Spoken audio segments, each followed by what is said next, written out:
आइए हम बात ही कर रहे हैं कि कैसे आपको railway stocks, shipping stocks, freight stocks, logistics से जुड़े स्टॉक्स पर रखनी है नज़र, क्योंकि ये मिडिल ईस्ट कॉरिडोर की जो बात चल रही है बड़ा गेम चेंजर हो सकता है। इंडिया, मिडिल ईस्ट, यूरोप का जो ये नया कॉरिडोर बन रहा है, इसी पर कुछ और डिटेल्स लेते हैं। अरमान है हमारे साथ तैयार बताने के लिए कौन सी कंपनीज को फ़ायदा हो सकता है, कौन से सेक्टर्स पर रखनी है नज़र और कौन सी कंपनीज को वहाँ पर फ़ायदा होगा। अरमान बताइए।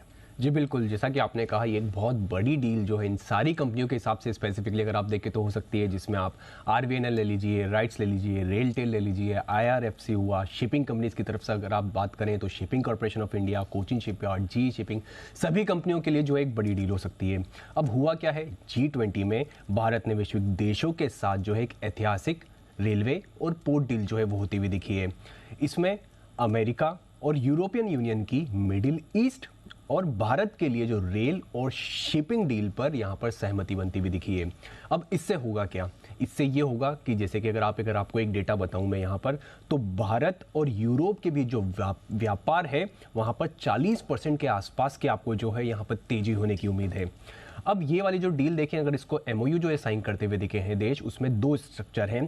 पहला एक ईस्ट कॉरिडोर है जो भारत को गल्फ से कनेक्ट करेगा, और दूसरा अगर आप बात करें जो नॉर्दर्न कॉरिडोर है जो गल्फ को यूरोप से कनेक्ट करेगा, और इसके चलते इन सभी देशों के बीच में अच्छा खासा कारोबार में ग्रोथ होने की उम्मीद है। और इन सारी कंपनियों के लिए हो सकता है कि जो इनकी ऑलरेडी रोबस्ट ऑर्डर बुक है वहाँ पे और अच्छा खासा आपको और मूवमेंट जो है यहाँ पर आता हुआ दिखे।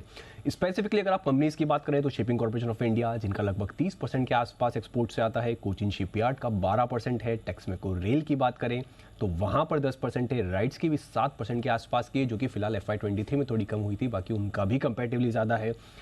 जैसा कि मैंने कहा, ऑर्डर बुक ऑलरेडी अगर आप इन सभी कंपनीज की ऑर्डर बुक देखें, काफ़ी बल्क की ऑर्डर बुक से आरवीएनएल की 65,000 करोड़ की ऑर्डर बुक है, जो कि अगर आप ऑर्डर बुक कितनी गुना है उनके आय की, तो लगभग 3 गुना से ज़्यादा। मज़गांव डॉक की बात करें तो वहाँ पर भी 40,000 करोड़ के आसपास की ऑर्डर बुक है। टेक्समेको रेल या फिर टीटागढ़ वैगन, इन सभी कंपनियों की बात करें तो ऑर्डर बुक ऑलरेडी काफ़ी रोबस्ट है।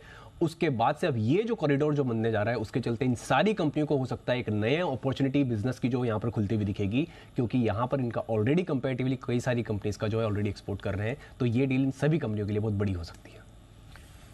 ओके, तो ये है आपके लिए सारी की सारी कंपनीज के लिए बड़ी डील जो इकोनॉमिक कॉरिडोर की तरफ से आपको आती हुई दिख रही है।